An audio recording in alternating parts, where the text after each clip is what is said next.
Olá, prazer. Meu nome é Samantha Félix. A gente está aqui com a Alê Nogueira. Olá! A Alê Nogueira é Wealth Planner, Yes. né?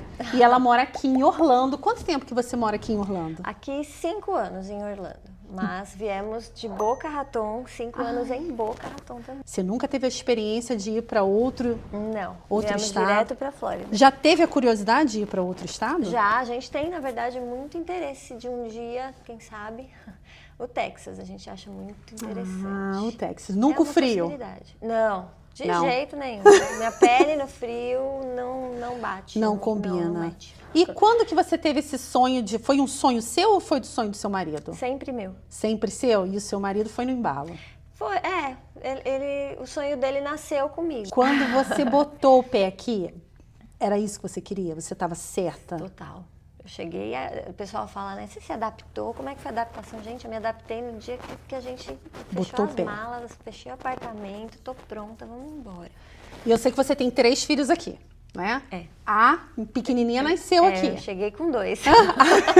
Chegamos com 2 filhos aqui. E essa transição das crianças, como é que foi? Então, quando a gente decidiu, eu trabalhava em banco.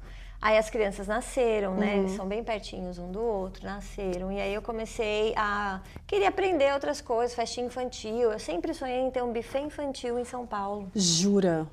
Sempre sonhei, porque era a Gente, época não que é o estava perfil bombando. da Alê. Não, mas eu não queria a festa, A eu queria festa, o business. business. Aí já é o perfil da Alê. Eu queria o buffet. Eu já imaginava na rua onde eu morava, tinha uma casa na esquina, eu pensava em derrubar a casa inteira, construir. Eu cheguei a fazer a planta, desenhar. Eu queria fazer um buffet. Aí eu fui aprender sobre decoração de balão, porque eu tinha criança pequena e tal, ia começar aquelas festinhas de buffet Festa de infantil. criança. Aí eu conheci uma marca que não estava no Brasil, marca profissional de balões. Marca profissional de balão. Não é bexiga, bexiga é o que você tem aqui. Né? As pessoas falam bexiga e eu aprendi, é balão. E aí eu fui atrás dessa empresa para entender que empresa é essa, que não está no Brasil, numa época em que festas infantis estavam assim, bombando. E eu queria abrir o buffet infantil. Sim. Então eu precisava do contato dessa empresa para ser o fornecedor dos balões do meu buffet. E aí eu fui conhecer a empresa e fiz uma proposta para eles. Eu falei, olha, vocês não estão no Brasil, eu quero ser a distribuidora de vocês aqui.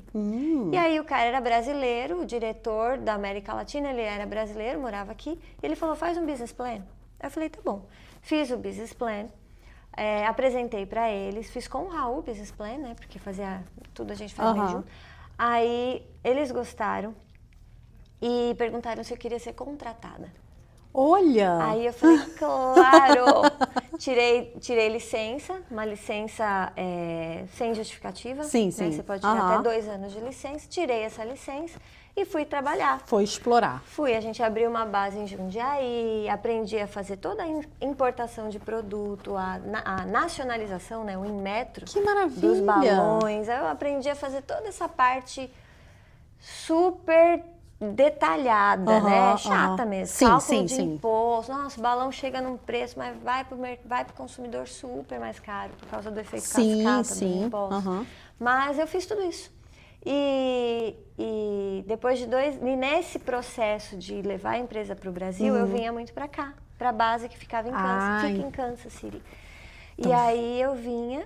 Oi, desculpa. Não, pode falar. Você ia para Kansas, mas você não conhecia Orlando? Não. Uau! A gente ia para Kansas City e o Raul vinha comigo, porque a minha passagem já estava paga. Sim. Ele vinha também para passear e sondar a terra. E aí foi que começou a surgir nele a possibilidade da gente mudar para cá. Aí um dia eu vim para Orlando para algum treinamento numa dessas da empresa. viagens. Isso, ele veio também. E ali ele fez uma reunião com alguns advogados de imigração para entender como é que funcionava esse processo de mudar para os Estados Unidos. Porque ele já estava também, ele trabalhava com publicidade e propaganda e na época teve a lei da cidade limpa em São Paulo. Tiraram os painéis de São Paulo. Eu lembro. Eu lembro Então ele disso. perdeu, o faturamento da empresa dele baixou muito, porque São Paulo representava muito. Né? Apesar da empresa ser nacional, São Paulo representava muito. Sim. E aí ele sondou. E a gente foi meio que se preparando. Aí o Raul falou, ó, em 2 anos a gente muda pra lá. Eu falei, tá bom. Botei as crianças na escola de inglês, comecei Começou a se a preparar. organizar, de vender o que a gente tinha, né? Já comecei a sondar onde a gente ia morar aqui. Aham. E aí ele contratou uma consultoria. Ah, E a consultoria então falou, foi realmente sul da Flórida. tudo planejado. Você faria esse planejamento de novo? Você recomendaria essa forma ou, gente, quer ir, vai? Não, nunca. Nunca. Meter louco de jeito nenhum. A gente tem que Quebra entender muita pra cara, onde você né? tá indo.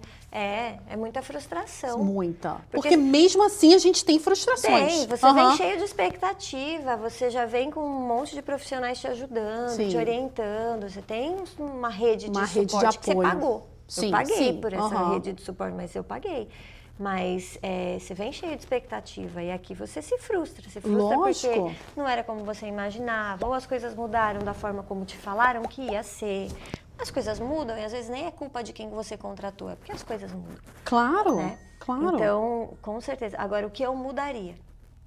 Eu entraria com o processo do Brasil. Você faria isso? Eu não viria para cá e entraria com o processo aqui, que foi o que a gente fez. Porque muita gente faz ao contrário, né?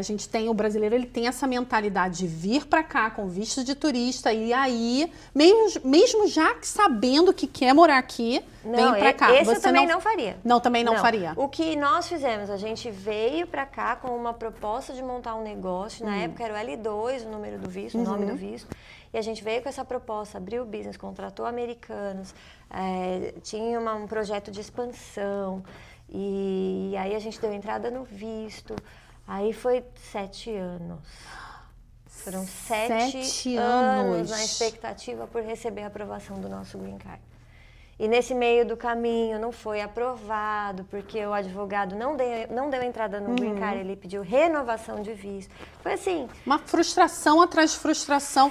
E muito dinheiro. Ah, sim, isso Eu é preciso óbvio. dizer que foi muito dinheiro. Isso aí é óbvio. Acho que a maioria dos cabelos que meu marido perdeu foi nesse processo. Então, esse é o conselho que você daria a Lê Nogueira. Hoje, sim. Hoje, alguns anos atrás. Não vem pra cá e entra com o processo aqui. Entra com o processo do Brasil e espera tranquilo, vivendo a sua vida. Quando for aprovado o seu Green Card, aí você pega e vem. Porque aí você vai continuar tendo o seu trabalho, a sua vida, suas crianças crescendo, Isso. você naquela sua zona de conforto, a sua rede de apoio. É menos emoção. Então você não gosta desse tipo de emoção? Não, gente. Porque tem gente que fala... Gente, todos os dias a gente caminhando, né? Eu e o Raul, bom, ultimamente não tá por causa da PB, mas a gente todos os dias de manhã caminhando e orando. Eu lembro bem, todos os dias, Deus, libera esse Green Card, ou mostra pra gente se não é isso, né? Qual é o plano? O caminho, porque, né? Por que não vai, não vem? E ficou Isso. 7 anos empacado. Nossa, esses 7 anos. E toda vez você olhava ali na imigração, você olhava seu processo, eu queria saber... Deve ser. Acompanhando, foi. Não, eu não acredito. Foi chato. 7 anos realmente é muita coisa. E olha que eu já vi bastante gente com muitos problemas. Olha. 7 anos é muita coisa, é quase uma década. A gente tá aqui há 10. Aham. O Green Card veio há 3 anos atrás. E E aí veio um monte de emoção. E quando veio, quando você teve essa resposta, qual foi a sua sensação? Já dá pra ver no seu rosto. Ah, cara, é uma bigorna que sai das suas costas, né? É um alívio, Sim. né? Mas essa história, pra mim, mexe muito com as minhas emoções, né? Porque assim, Sim, claro. o Green Card foi aprovado, aí a gente fez aquela festa, comemorou, graças a Deus, agora vai. Porque até então, tipo, e aí? Sim, Vem, não vem, sim. vem, não vem. Foi aprovado, quando veio convocar de todo mundo, mas o meu, eu não podia sair dos Estados Unidos. Mas Veio incompleto. Então, as crianças podiam trabalhar e sair e voltar. Sim. O Raul podia trabalhar, sair e voltar. Eu podia só trabalhar, eu não podia sair do país. Eu tinha que esperar a autorização de viagem, eu não lembro o nome. Nessa época, meu pai estava doente. E eu lembro que eu falava muito com meu pai e minha mãe no telefone, e meu pai ficava, quando que você vem? Eu, ai pai, assim que eu puder. Mas eu não pude ir.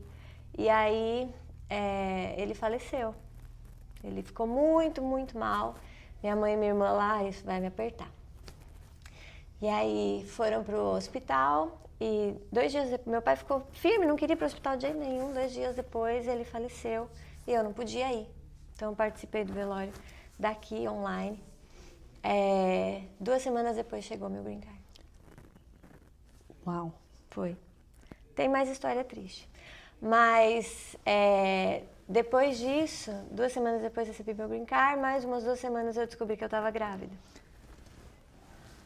Aí, sabe, aí quem trabalha com essas coisas de bittersweet, sistêmica, né? pira a cabeção.